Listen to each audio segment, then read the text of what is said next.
বকুলতলা গ্রামের মানুষ বলে জমিদার বাড়ির মেয়েটা নাকি পরী, কারণ তার হাঁটার ভঙ্গি, চোখের ভাষা আর নিঃশ্বাসে এমন এক মায়া আছে যা দেখলে শক্ত মানুষও নরম হয়ে যায়। তার নাম আশিয়া পরী।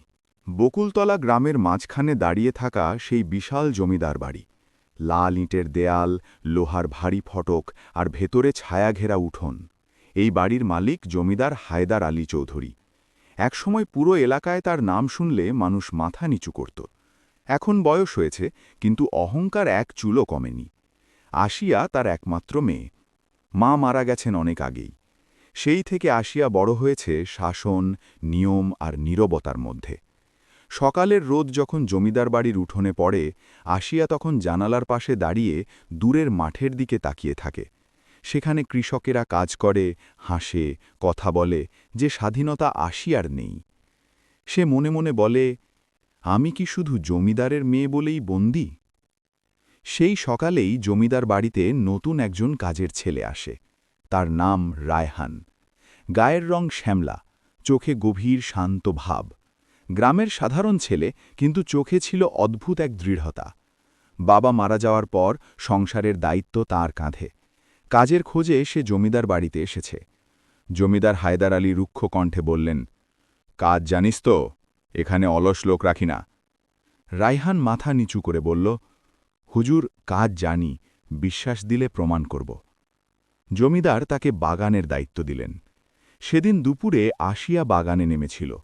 সাদা ওড়না, হালকা নীল শাড়ি, বাতাসে যেন সে নিজেই একটা দৃশ্য। রায়হান গাছের গোড়ায় পানি দিচ্ছিল। হঠাৎ চোখ পড়ে গেল আশিয়ার দিকে।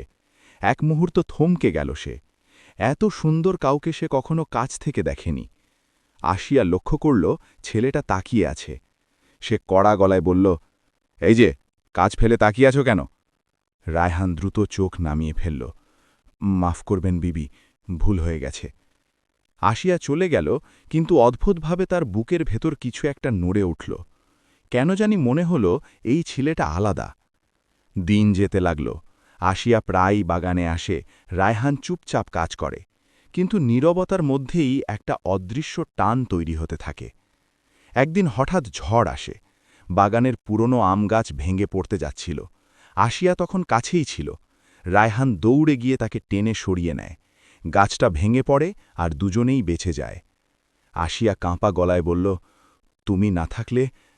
রায়হান শান্তভাবে বলল, আপনাকে কিছু হলে আমি নিজেকে ক্ষমা করতে পারতাম না। এই প্রথম আশিয়া তার চোখের দিকে তাকাল। সে চোখে কোনো লোভ নেই, আছে সম্মান। সেদিন রাতেই আশিয়া ঘুমাতে পারল না। সে ভাবল, আমি জমিদারের মেয়ে আর সে কাজের ছেলে, তবুও কেন তার জন্য মন কাঁপছে? অন্যদিকে রায়হানও আকাশের দিকে তাকিয়ে বসেছিল। সে জানত এই ভালোবাসা পাপের মতো বিপজ্জনক। জমিদারের মেয়ের দিকে চোখ তোলা আমার অধিকার না, নিজেকে নিজেই বলল সে। কিন্তু মন তো কথা শোনে না। এইদিকে জমিদার হায়দার আলী কিছু লক্ষ্য করতে শুরু করেছেন। মেয়ের চোখে অচেনা আলো, বাগানে যাওয়ার আগ্রহ, সবই তার চোখ এড়ায়নি। তিনি গম্ভীর গলায় বললেন, আশিয়া, মনে রাখবি, আমাদের রক্ত আলাদা, নিচু জাতের সঙ্গে দূরত্ব বজায় রাখবি। আশিয়া চুপ করে থাকল, কিন্তু তার ভেতরে তখন আগুন জ্বলছে। এইভাবেই জমিদার বাড়ির ভেতর জন্ম নিতে লাগল এক নিষিদ্ধ অনুভূতি, যার পরিণতি কেউ জানে না। আশিয়া পরী আর রায়হানের গল্প তখনই শুরু হল, ভালোবাসা আর সমাজের মাঝে দাঁড়িয়ে। জমিদার বাড়ির রাতগুলো ছিল ভীষণ নীরব। নীরবতার ভেতরেই আশিয়া পরী নিজের মনকে সবচেয়ে বেশি শুনতে পেত। সেদিন রাতেও সে জানালার পাশে দাঁড়িয়েছিল। আকাশে আধখানা চাঁদ, উঠোনে ছায়া আর বাগানের দিক থেকে আসা মাটির গন্ধ। তার চোখে ভাসছিল রায়হানের মুখ। ঝড়ের দিনে যেভাবে সে নিজের জীবন বাজি রেখে তাকে বাঁচিয়েছিল। একজন কাজের ছেলে আমার জন্য এমনটা করল কেন?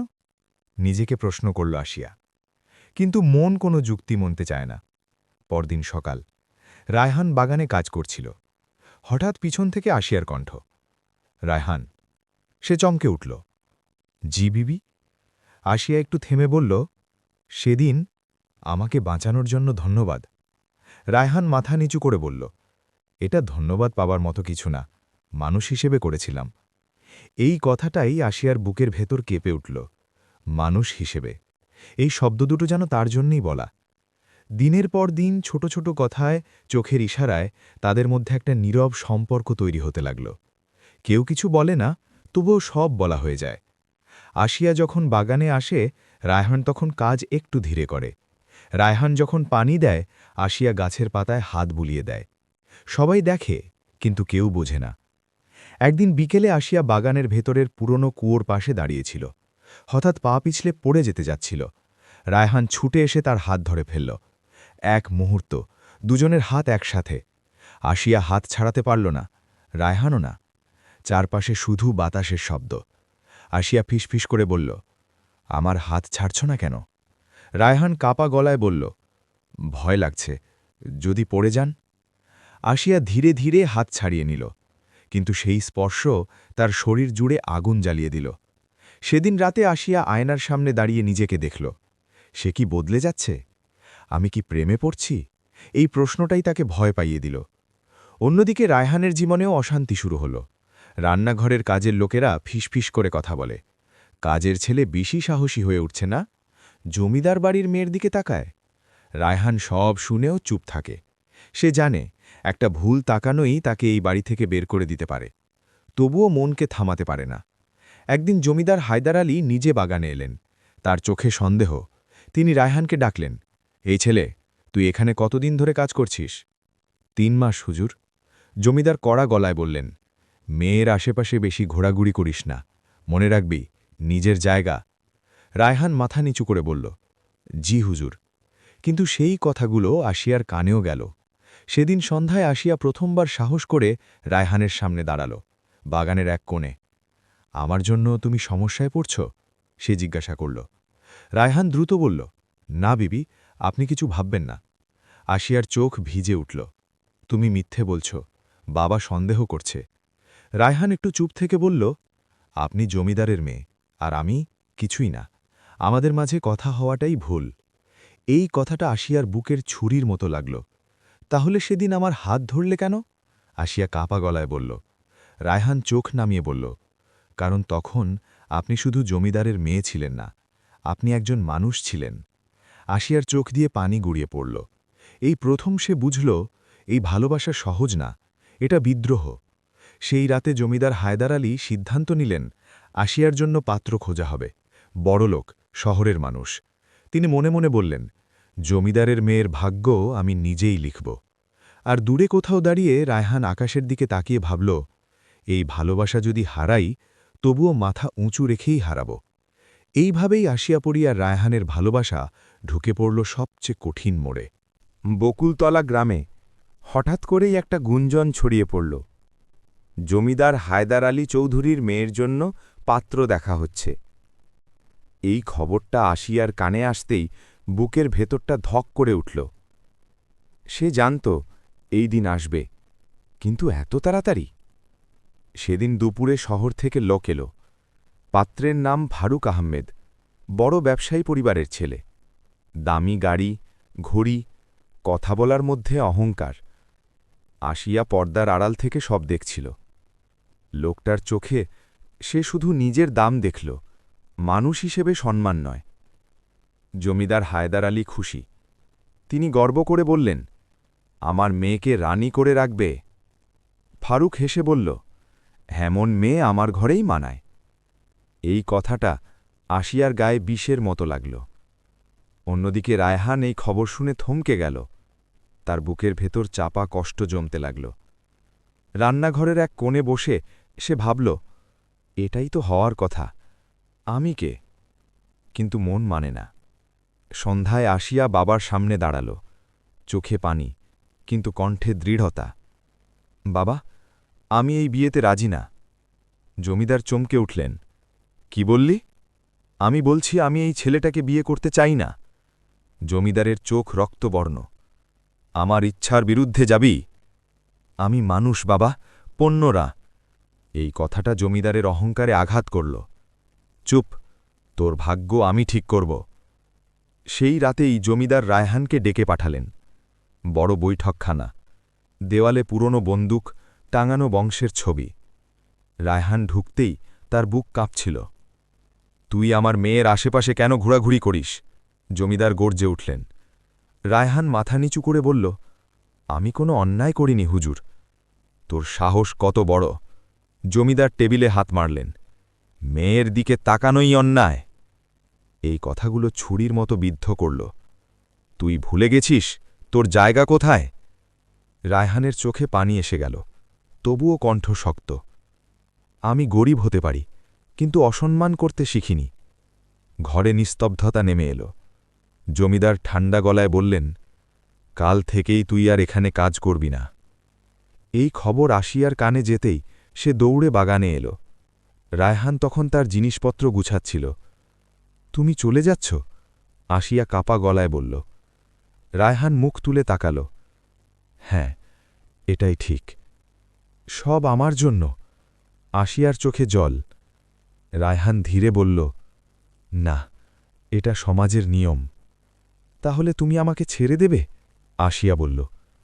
রায়হান কিছুক্ষণ চুপ করে থেকে বলল, ভালোবাসা মানে সব পাওয়া না আশিয়া, কখনো ছাড়াও হয়। এই কথাটা আশিয়ার বুক ভেঙে দিল। সেই মুহূর্তে আশিয়া জীবনের সবচেয়ে বড় সিদ্ধান্ত নিল। আমি তোমাকে ছাড়ব না। রায়হান চমকে উঠল। কি বলছেন আপনি?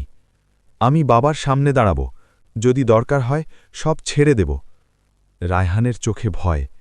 না, আপনার জীবন নষ্ট করবেন না। আমার জীবন যদি আমার না হয় তাহলে নষ্টই তো। দুজনের চোখে চোখ। প্রথমবার তারা বুঝল, এই প্রেম আর গোপন না, এটা যুদ্ধ। সেই রাতেই আশিয়া বাবার সামনে দাঁড়িয়ে বলল, আমি রায়হানকে ভালোবাসি। জমিদারের মুখ সাদা হয়ে গেল। কি বললি? আমি কাজের ছেলে হোক বা রাজা, মানুষকে ভালোবাসি। জমিদার বজ্রকণ্ঠে বললেন, এই বিয়ে কখনো হবে না। তাহলে আমাকে মেরে ফেলো। আশিয়া বলল শান্ত গলায়। ঘরে স্তব্ধতা। বাইরে দাঁড়িয়ে রায়হান আকাশের দিকে তাকিয়ে বলল, হে আল্লাহ, এই মেয়েটাকে শক্তি দিও। জমিদার বুঝে গেলেন, এই ভালোবাসা সহজে দমবে না। তিনি কঠিন সিদ্ধান্ত নিলেন, একজন কাজের ছেলেকে আমি ধ্বংস করব। রাতটা ছিল অস্বাভাবিকভাবে নিস্তব্ধ। জমিদার বাড়ির ভেতর যেন বাতাসও শব্দ করতে ভয় পাচ্ছিল। আশিয়া নিজের ঘরে বসেছিল। চোখের জল শুকিয়ে গেছে, কিন্তু বুকের ভেতরের আগুন নেভেনি। বাবার সামনে দাঁড়িয়ে সত্য বলার পর সে জানত, এখান থেকে আর কিছু আগের মতো থাকবে না। অন্যদিকে জমিদার হায়দার আলী চৌধুরী বৈঠকখানায় একা বসেছিলেন। দেয়ালে টাঙানো বংশের ছবিগুলোর দিকে তাকিয়ে তার চোখে আগুন জ্বলছিল। একটা কাজের ছেলে? তিনি দাঁত কামড়ে বললেন, আমার বংশের সম্মান মাটিতে মিশিয়ে দেবে? তার মাথায় তখন শুধু একটাই চিন্তা, এই সম্পর্ক ভাঙতেই হবে, যে কোনো মূল্যে। পরদিন সকালেই জমিদার তার বিশ্বস্ত লোক করিম মোল্লাকে ডেকে পাঠালেন। ওই কাজের ছেলেটার খোঁজ নে, তিনি ঠান্ডা গলায় বললেন। তার দুর্বলতা খুঁজে বের কর। করিম মোল্লা মাথা নেড়ে বেরিয়ে গেল। রায়হান তখন গ্রাম ছাড়ার প্রস্তুতি নিচ্ছিল। মায়ের জন্য কিছু টাকা জোগাড় করে সে ভাবছিল দূরে কোথাও কাজ নেবে। আশিয়ার কথা মনে পড়তেই বুকটা মোচড় দিয়ে উঠল। আমি যদি চলে যাই, ও একা হয়ে যাবে। এই ভাবনাটা তাকে তাড়িয়ে বেড়াচ্ছিল। ঠিক তখনই গ্রামের দুজন লোক এসে বলল, রায়হান, তোর নামে নাকি অভিযোগ উঠেছে। কি অভিযোগ? রায়হান অবাক। জমিদার বলেছে তুই নাকি টাকা চুরি করেছিস। রায়হানের মাথায় যেন আকাশ ভেঙে পড়ল। এটা মিথ্যা, সে চিৎকার করে বলল। কিন্তু কে শোনে? সেদিন বিকেলেই গ্রামে কানাঘুষা শুরু হল। কাজের ছেলে চোর, জমিদার বাড়ির বিশ্বাস ভেঙেছে। রায়হানের মা কান্নায় ভেঙে পড়লেন। বাবা, আমরা তো এমন শিক্ষা দিইনি। রায়হান দাঁত চেপে বলল, মা, সত্য একদিন বের হবেই। অন্যদিকে আশিয়া কিছুই জানত না। সে শুধু দেখছিল বাড়ির পরিবেশ আরও কঠিন হয়ে উঠছে। হঠাৎ একদিন জমিদার তাকে বললেন, তুই আর ঘর থেকে বেরোবি না। বাবা, কেন? কারণ তোর মাথা ঠিক নেই। সেদিন থেকেই আশিয়া প্রায় বন্দী।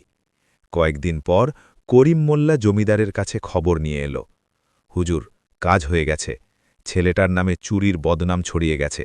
গ্রাম ছাড়তে বাধ্য হবে। জমিদার গভীর নিঃশ্বাস ফেললেন। ভালো, কিন্তু তার বুকের ভেতরে এক অজানা অস্বস্তি জন্ম নিল। এদিকে আসিয়া সত্যটা জানতে পারল রান্নাঘরের এক বুড়ি কাজের লোকের মুখে। বিবি, ওই রায়হান ছেলেটারে নাকি চোর বানানো হয়েছে। আসিয়ার চোখ অন্ধকার হয়ে গেল। কি বলছ? জমিদারের হুকুমেই নাকি? আসিয়া আর কিছু শুনল না। সে দৌড়ে নিজের ঘরে ঢুকে দরজা বন্ধ করে দিল। চোখের জল বালিশ ভিজিয়ে দিল। আমার জন্য ওর জীবন নষ্ট হয়ে গেল। এই অপরাধ বোধ তাকে শ্বাস নিতে দিচ্ছিল না। সেই রাতেই আসিয়া জীবনের সবচেয়ে ভয়ঙ্কর সিদ্ধান্ত নিল। সে জানালার গ্রিল ধরে তাকালো বাইরে। আকাশে মেঘ, বাতাস ভারী। যদি আমি না থাকি সব শেষ হবে, মনে হলো তার। সে ধীরে ধীরে ছাদের দিকে এগোল। ঠিক তখনই তার ঘরের দরজায় ধাক্কা। আসিয়া! এটা ছিল জমিদার নিজে। দরজা খুলতেই তিনি দেখলেন মেয়ের চোখে অদ্ভুত শূন্যতা। কি করতে যাচ্ছিলি? আসিয়া শান্ত গলায় বলল, আপনাকে শান্তি দিতে। এই কথাটা জমিদারের বুক কাঁপিয়ে দিল। তিনি প্রথমবার বুঝলেন এই যুদ্ধটা তিনি জিতলেও মেয়েকে হারাতে পারেন। অন্যদিকে গ্রাম ছাড়ার আগে রায়হান শেষবারের মতো জমিদার বাড়ির দিকে তাকাল। তার চোখে পানি, কিন্তু মুখে দৃঢ়তা। আমি অন্যায় করিনি, একদিন সত্য নিজেই কথা বলবে। এই বিশ্বাস নিয়েই সে হাঁটতে শুরু করল। জমিদার সেই রাতেই একা বসে ভাবলেন, সম্মান রক্ষা করতে গিয়ে তিনি কি মানুষটা হারাচ্ছেন? আর আসিয়া নিজের ঘরে বসে শুধু একটাই দোয়া করল, হে আল্লাহ, ওকে বাঁচাও। গ্রামের ধুলোঝরা পথ ধরে রায়হান হাঁটছিল। মাথায় শুধু একটাই চিন্তা, আসিয়ার নিরাপত্তা। তিনি জানতেন মিথ্যা যে ছড়িয়ে দেওয়া হয়েছে একদিন সত্য সামনে আসবেই। একই সময়ে আসিয়া নিজের ঘরে বসেছিল। চোখের জলে ভিজে থাকা মুখে অদ্ভুত দৃঢ়তা। সে জানত রায়হানকে ভুলভাবে দোষারোপ করা হয়েছে। তার মনের গভীরে এক অদৃশ্য শক্তি জেগে উঠেছিল। আমি হার মানব না, সত্যের সঙ্গে আমি থাকব। এমন ভাবনা আসিয়ার বুককে জ্বালিয়ে তুলল। পরের দিন বকুলতলা গ্রামের বয়োজ্যেষ্ঠদের সাথে এক সভা বসল জমিদার। আমার মেয়ের জন্য পাত্র কেক করতে হবে, জমিদার বললেন। কিন্তু আসিয়া সেখানে উপস্থিত হয়ে দৃঢ়ভাবে বলল, আমি সিদ্ধান্ত নেব নিজের জন্য, বাবার জন্য নয়। গ্রামের মানুষ হেসে উঠল। কেউ মনে করল মেয়েটা কত সাহসী। কিন্তু জমিদারের মুখ লাল হয়ে উঠল। তুই কি ভাবছিস তুই নিজের ইচ্ছা মানিয়ে নেবে? হ্যাঁ, আসিয়া বলল, কণ্ঠ শক্ত। জমিদার তখন বুঝলেন মেয়ের মন যে কোনোভাবেই দমন করা যাবে না। সেই বিকেল আসিয়া গ্রামে বের হলেন। লুকিয়ে সে রায়হানের খোঁজ নিল। ছেলেটি পুরনো নদীর ধারে দাঁড়িয়েছিল। রায়হান, আসিয়া বলল, চোখে অশ্রু। সব কিছু সত্যি হয়ে গেছে। আমি জানি তুমি খারাপ কিছু করনি। রায়হানের চোখে প্রথমবার স্বস্তি। আসিয়া, তুমি কি সত্যি জানলে? হ্যাঁ, আমি বুঝতে পারি তোমার জীবন নষ্ট করার জন্য কেউ কি চেষ্টা করেছে। দুজন একে অপরের দিকে তাকাল। নীরবতা এমন মুহূর্ত তৈরি করল যা শব্দের চেয়ে শক্তিশালী। এরপর শুরু হল পরিকল্পনা। রায়হান এবং আসিয়া সিদ্ধান্ত নিল মিথ্যাচারকে উন্মোচন করতে হবে। বড় চক্রান্তে রূপ নিতে শুরু করল। রায়হান গ্রামে ফিরল। সে সব প্রমাণ সংগ্রহ করল। গ্রামের বয়োজ্যেষ্ঠদের কাছে নথি দেখাল। আমার বিরুদ্ধে মিথ্যা তৈরি করা হয়েছে, সে বলল। সবাই অবাক। জমিদারের লোকেরা থমকে গেল। গ্রামের মানুষ এবার রায়হানের সঙ্গে দাঁড়াল। সত্য সর্বদা জয়ী হয়, একজন বলল। অন্যদিকে আসিয়া বাড়িতে ফিরে গিয়ে জমিদারের মুখোমুখি হল। বাবা, আপনি চাইলে আর কোনো মিথ্যা চলতে পারবে না। রায়হান মিথ্যাচারী নয়। জমিদার চোখে প্রথমবারের মতো সন্দেহের ছায়া। তুমি কি এমন বলছ? হ্যাঁ, বাবাকে ভালোবাসি বলেই বলছি। এই মুহূর্তে জমিদার বুঝলেন মেয়ের মন পরিবর্তন করা সম্ভব নয়। পরের দিন গ্রামের মানুষ এবং রায়হান একত্র হল। সব প্রমাণ উন্মোচিত হল। রায়হান সম্পূর্ণ নির্দোষ, গ্রামের একজন বলল। জমিদার হায়দার আলী, আপনি কি বলবেন? জমিদার প্রথমে চুপ, তারপর গভীর নিঃশ্বাস নিয়ে বললেন, ঠিক আছে, সত্য জয়ী হলেছে। আসিয়া রায়হানের দিকে তাকাল। দুজনের চোখে সেই মুহূর্তে ভালোবাসা আর মুক্তির আনন্দ। সেই বিকেল বাগানের সেই পুরনো কুয়ো পাশে দুজন বসেছিল। আমি ভেবেছিলাম আর কখনো দেখা হবে না, রায়হান বলল। আমি জানতাম সত্য তোমাকে বাঁচাবে, আসিয়া বলল। নদীর হাওয়ায় তাদের হাত ধরা, নীরবতা তাদের মধ্যে সবচেয়ে বড় কথা বলল। এভাবে রায়হান নিজের সুনাম ফিরে পেল। জমিদার বুঝলেন মানবিকতা এবং ভালোবাসার শক্তি সর্বদা সমাজের চেয়ে বড়।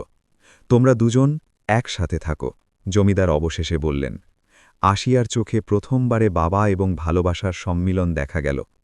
পর্বের শেষ অংশে বকুলতলা গ্রাম পুরোপুরি নীরব আনন্দে ভরে উঠল। সত্য এবং ভালোবাসা আবার জয়ী হল। রায়হান আর আসিয়া বুঝলেন একসাথে থাকার জন্য শুধু প্রেমই যথেষ্ট নয়, সাহসও প্রয়োজন। বকুলতলা গ্রামের সকাল আরও আলো ছড়িয়ে দিচ্ছিল। ফসলের মাঠে রোদ খেলছে শিশুরা, গাছপালার ভিতর পাখির কিচিরমিচির। জমিদার বাড়ির ভেতরেও শান্তি ফিরেছে। রায়হান আর আসিয়া বাগানের এক কোণে বসে আছে। দুজনেই চুপ, নিঃশব্দে তারা শুধু একে অপরের দিকে তাকাচ্ছে। প্রতি স্পর্শ, প্রতি হাসি তাদের জীবনের ক্ষণিক আনন্দকে আরও গভীর করছে। সব শেষ হয়ে গেছে? আসিয়া হেসে প্রশ্ন করল। হ্যাঁ, রায়হান বলল, এবার শুধু আমাদের সময়। দুজন হাত ধরা, চোখে চোখ, মনে মনে ঠিক করল একসাথে থেকে জীবনের সব বাধা জয় করবে। জমিদার হায়দার আলী এবার নিজের ভুল বুঝলেন। আমি হারিয়ে গিয়েছিলাম অহংকারের কারণে, তিনি বললেন। তোমরা দুজন একসাথে থাকো, এটা আমার আশীর্বাদ। এটি আসিয়ার জন্য সবচেয়ে বড় পাওয়া। তার চোখে বাবা আর প্রেমিক দুজনের সম্মান একসাথে। গ্রামের মানুষও এই মিলনকে স্বাগত জানাল। ফিসফিস গুঞ্জন, মিথ্যা অভিযোগ সব মিলিয়ে নিশ্চয়তা হল সত্য এবং ভালোবাসা সবসময় জিতবে। রায়হান আর আসিয়া বাগানের পুরনো কুয়োর পাশে হাঁটছে। পানি ঝরছে, পাখি উড়ে যাচ্ছে। আমাদের জীবনের প্রথম যুদ্ধ শেষ, রায়হান বলল। আর নতুন শুরু, আসিয়া বলল। তাদের চোখে অদ্ভুত শান্তি, মুখে হাসি। ভালোবাসা এখন আর গোপন নয়, নীরব নয়, এটি মুক্ত। মুক্ত সমাজের মাঝে মুক্ত ভালোবাসা। কিছুদিন পর গ্রামের মানুষ আবার জমিদার বাড়িতে দেখা করতে আসল। সবাই দেখে রায়হান আর আসিয়া একসাথে। জমিদার হায়দার আলী হেসে বললেন, এবার সব ঠিক আছে, তারা একসাথে। গ্রামবাসীরাও আনন্দে মেতে উঠল। দৃঢ় মন আর সত্যিই বড় শক্তি, কেউ বলল। রাত এলো, চাঁদ আলো ছড়াচ্ছে নদীর ধারে। রায়হান আর আসিয়া চুপচাপ বসে আছে। ভালোবাসা মানে শুধু চোখে চোখ, হাতের স্পর্শ নয়, রায়হান বলল। মানবিকতা, সাহস, ধৈর্য, এই তিনটাই একসাথে থাকতে সাহায্য করে। আসিয়া মাথা হেলিয়ে হেসে বলল, তুমি ঠিক বলেছ রায়হান, আর আমি কখনো ছাড়ব না। তাদের হাত ধরা, চোখে চোখ, মনেও মন, এটাই শেষ নয়, বরং নতুন অধ্যায়ের শুরু। পরের সকালে জমিদার বাগানের সব কিছু দেখতে এলেন। ফুলে ভরা বাগান, হাসি খেলাধুলার শিশু, আর রায়হান আসিয়া একসাথে। জমিদার হায়দার আলী বুঝলেন ভালোবাসা কোনো সামাজিক শর্তে আটকানো যায় না, এটি মুক্ত, শক্তিশালী এবং চিরন্তন। গল্পের শেষ চিত্রে দেখা যায় রায়হান ও আসিয়া নদীর ধারে দাঁড়িয়ে সূর্যোদয় দেখে। পাখি উড়ে যাচ্ছে, বাতাসে ভালোবাসার সুবাস। তাদের জীবনে আর মিথ্যা, অন্যায়, অপমান নেই, শুধু সত্য, সাহস আর মুক্ত ভালোবাসা। জমিদার বাড়ির আসিয়া পরিগল্প আমাদের শেখালো ভালোবাসা শুধু অনুভূতি নয়, এটি সাহস, ত্যাগ এবং সত্যের প্রতি বিশ্বাস। সমাজের সব বাধা অতিক্রম করে ভালোবাসা জিততে পারে। কখনো কখনো হার মানার ভেতরেই থাকে বিজয়ের চাবিকাঠি। রায়হান ও আসিয়ার জীবন নতুন দিগন্তে শুরু হল। সত্য, সাহস এবং ভালোবাসার শক্তি শেষ পর্যন্ত জয়ী হল।